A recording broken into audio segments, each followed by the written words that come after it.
keamanan nasional itu tentu kabar buruk ya buat kita ya untuk bisa melalui segala tekanan yang sedang tidak mudah ini gitu.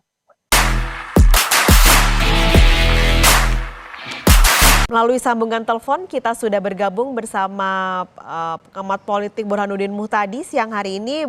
Mas Burhan, selamat siang. Siang. Ini menarik untuk melihat Presiden mengundang siang hari ini makan siang 3 calon presiden. Menurut Anda, apa arti dari undangan Presiden ini? Menurut saya Presiden sedang berusaha untuk menampilkan ke publik bahwa beliau sebagai kepala negara sekaligus kepala pemerintahan itu ingin netral kepada seluruh peserta Pilpres. Ini penting karena bagaimanapun setelah MK mengambil keputusan untuk memberi semacam tiket konstitusional buat Gibran putra presiden, itu ekspektasi publik agar presiden lebih negarawan, lebih netral itu makin meningkat. Data survei terakhir saya hampir 80% masyarakat yang menginginkan presiden netral dan tidak memihak.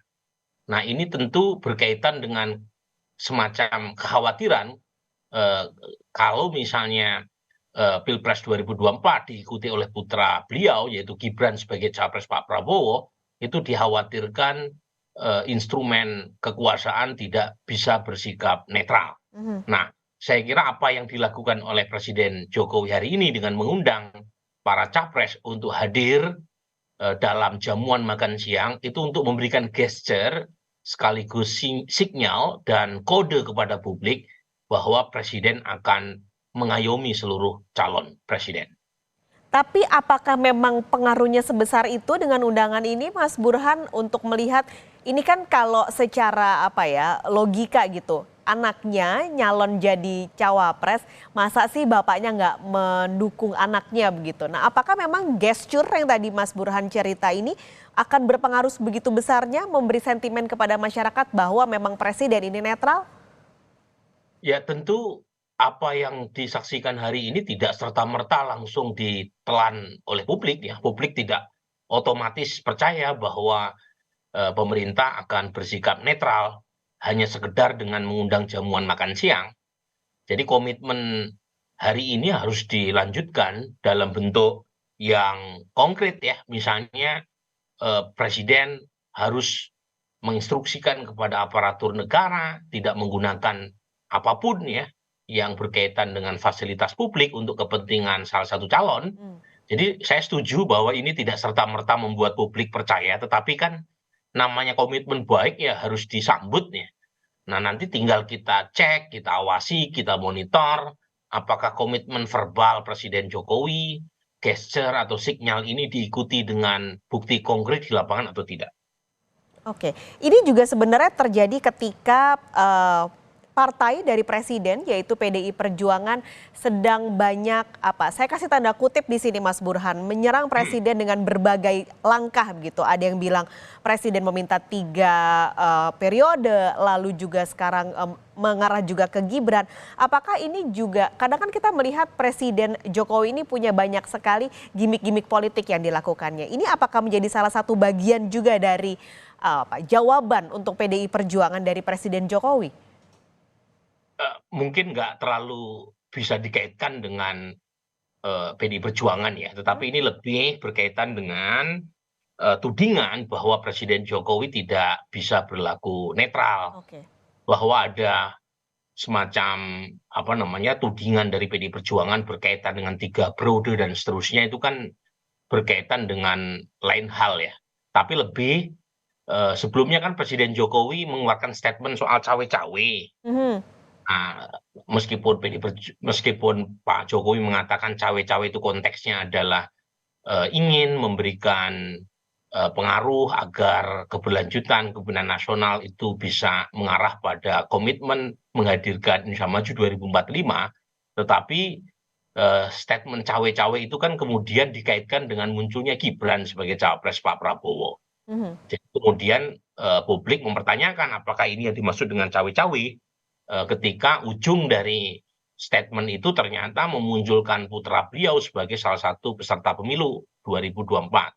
Nah, saat yang sama saat itu kan muncul juga tudingan terutama dari kubu Anies bahwa Presiden Jokowi lebih menganak-emaskan Pak Prabowo dengan Ganjar Pranowo kan. Nah, kemudian Anies tidak pernah tampil secara publik bersama Presiden. Presiden sendiri punya alasan karena Anies sudah tidak lagi jadi gubernur. Ya. Sementara Pak Prabowo menterinya, kemudian Mas Ganjar masih menjadi gubernur Jawa Tengah sampai beberapa waktu lalu, sementara Mas Anies lebih duluan ya, harus menyelesaikan masa jabatannya.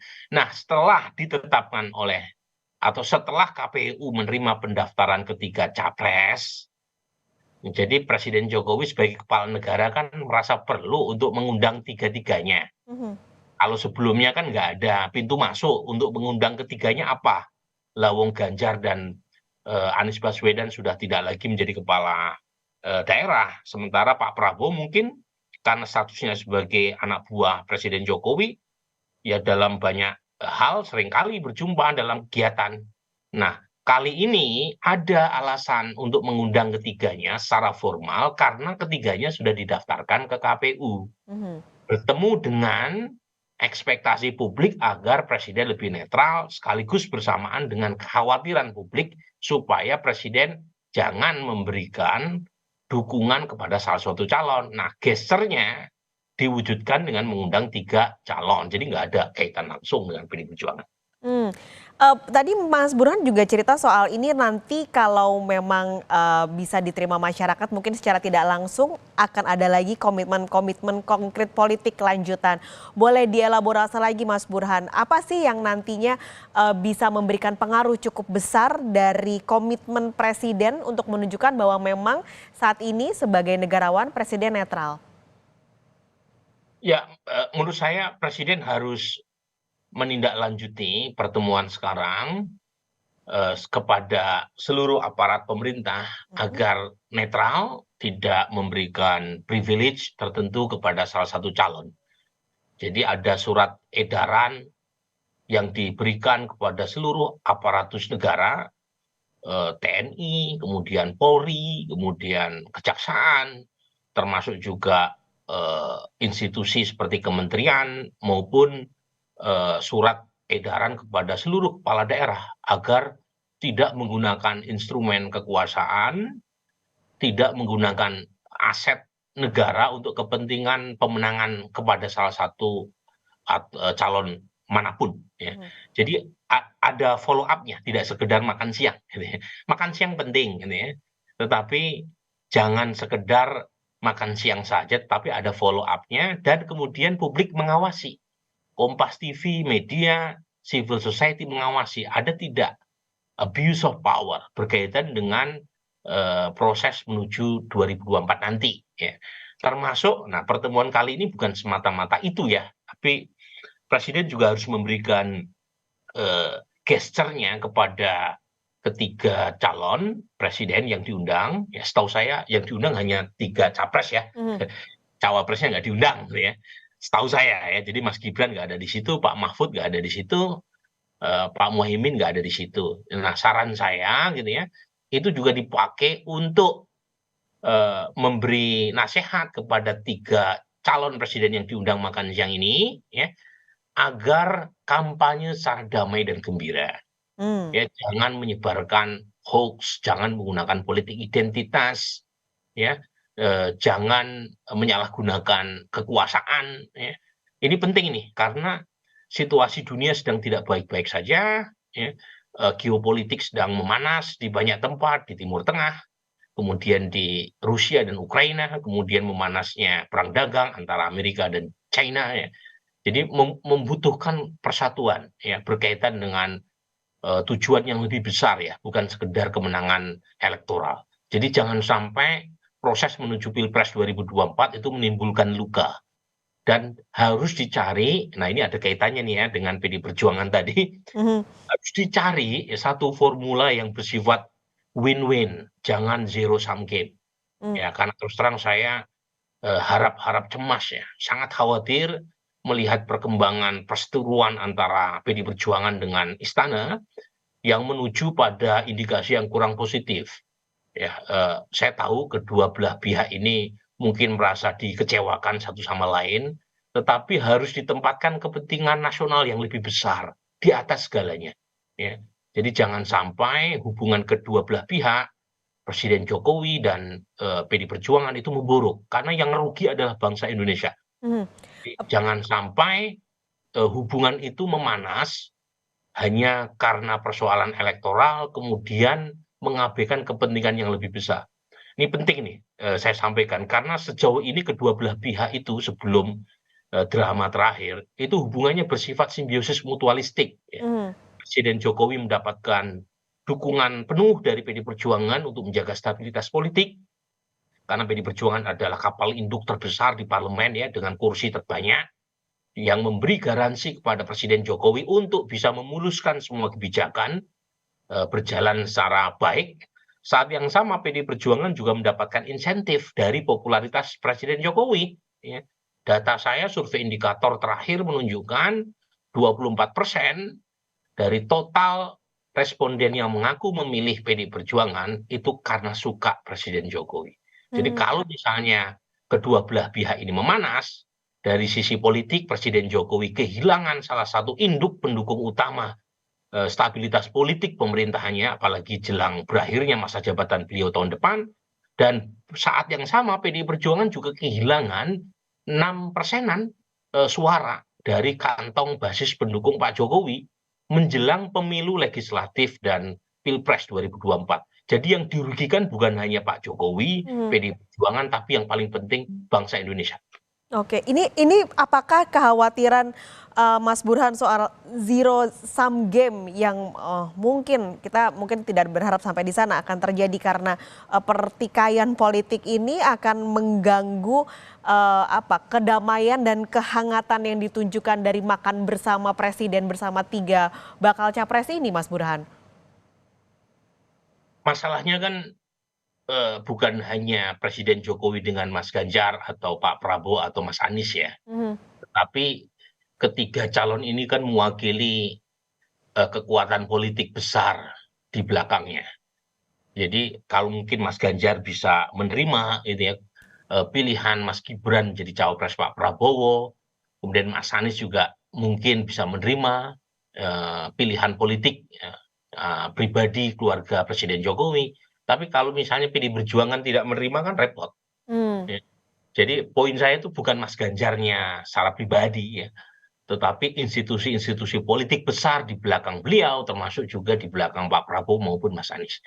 Jadi poin saya itu indikasi belakangan yang memanas ya, itu jangan sampai membuat kita kehilangan eh, kesadaran pentingnya ya, kita sebagai anak bangsa untuk mengarungi tantangan dunia yang tidak mudah ya. Mhm. Jadi saya sebagai political analyst seringkali diundang dalam forum-forum bisnis community ya. Saya seringkali tahu gitu ya, dari tangan pertama betapa tantangan ekonomi global sedang tidak mudah ya. Hmm. Jadi mulai dari pelambatan ekonomi global yang tentu punya dampak terhadap ekonomi tanah air kita ya. Harga energi dan sumber daya alam juga menurun ya. Kemudian juga inflasi yang tinggi ya. Kemudian pelambatan penguatan dolar yang menyebabkan nilai tukar mata uang kita melemah ya, itu membutuhkan persatuan ya. Jadi di saat ketidakpastian ekonomi global semacam ini, kalau diikuti oleh ketidakpastian tinggi di sektor politik domestik, apalagi diikuti dengan instabilitas politik yang mengancam keamanan nasional, itu tentu kabar buruk ya buat kita ya, untuk bisa melalui segala tekanan yang sedang tidak mudah ini gitu. Oke, ini kami juga tampilkan gambarnya di layar kaca, Mas Burhan. Ini kami mendapatkan sedikit gambar di dalam ruang makan Presiden bersama ketiga bakal capres yang sedang menyantap makan siang. Tampaknya juga lauknya sederhana saja, makanan rumahan yang dibuat dan disajikan untuk tiga bakal capres yang diundang pada hari ini. Keempatnya menggunakan batik. Lalu juga sama-sama menyantap makan siang bersama di meja bulat pada siang hari ini. Ini kalau tadi Mas Burhan juga sempat menyatakan ini yang diundang capresnya saja. Menurut Mas Burhan perlu nggak sih nanti bakal calon wakil presidennya juga diundang untuk makan siang bersama? Menurut saya perlu ya, tetapi mungkin dalam suasana yang lebih formal ya. Kalau sekarang kan kelihatannya suasananya lebih informal. Makan siang, ngobrol-ngobrol, bagus ya untuk memberi sinyal kepada publik bahwa elit di atas itu meskipun berbeda program, berbeda visi, berbeda afiliasi politik itu masih bisa tertawa dan menikmati hidangan siang. Mhm. Nah, memang saya bisa mengerti kenapa cawapres tidak diundang, karena kan ada Mas Gibran kan, yang lepas dari segalanya putra presiden. Iya. Nah, nanti mungkin menimbulkan kecanggungan, apalagi itu kan kursinya juga terbatas gitu ya. Kalau ada 3 cawapres nanti dempet-dempetan itu ya, dempet-dempetan itu. Mungkin lain waktu, tetapi menurut saya sekarang memang yang krusial presiden bersama para capresnya dulu ya, nanti diharapkan bisa diikuti oleh kegiatan berikutnya dan mungkin KPU yang bisa, apa namanya, bisa memfasilitasi dan Mhm. presiden diundang juga. Kita tahu presiden bukan kontestan pemilu, tetapi lagi-lagi dalam suasana yang bermuram durja ya, di tengah ketidakpastian global yang begitu tinggi, satu gesture, rekonsiliatif, perdamaian dan kesejukan semacam ini, itu bagus ya untuk dilihat oleh publik. Jadi saya mendukung sekali meskipun lagi-lagi catatan penting saya yang Mhm. saya sampaikan tadi tidak berubah ya, bahwa gesture ini jangan hanya berhenti di makan siang, Iya. jangan hanya gimik gitu ya, jangan hanya jangan sekedar memberi hiburan tetapi tanpa follow up ya, tetapi harus ada follow up yang kira-kira Presiden Jokowi memberi komitmen yang harus kita tagih bahwa beliau sebagai kepala negara, sebagai kepala pemerintahan harus netral, harus menjadi negarawan ya. Mhm. Nah, terus terang ini buat Presiden Jokowi juga menguntungkan kalau dicap netral dan negarawan. Jadi bukan hanya kita yang merasa diuntungkan, tetapi Presiden Jokowi citranya juga akan positif kalau tidak memihak kepada salah satu calon. Ini penting nih ya, karena seringkali kan kritik belakangan Presiden Jokowi suka dibanding-bandingkan ya. Misalnya PDI Perjuangan membandingkan Presiden Jokowi dengan Ibu Mega ketika menjadi presiden di tahun 2004 ya, beliau maju melawan Pak SBY dan elit PDI Perjuangan mengatakan bahwa Ibu Mega saat itu sebagai petahana beliau mampu bersikap netral Mhm. dan tidak menggunakan instrumen kekuasaan. Ya, meskipun akhirnya Ibu Mega kalah ya melawan Pak SBY 2004. Tapi poin atau lesson learn-nya yang disampaikan oleh elit PDI Perjuangan Oke. adalah ada kekhawatiran kalau misalnya Presiden Jokowi tidak netral.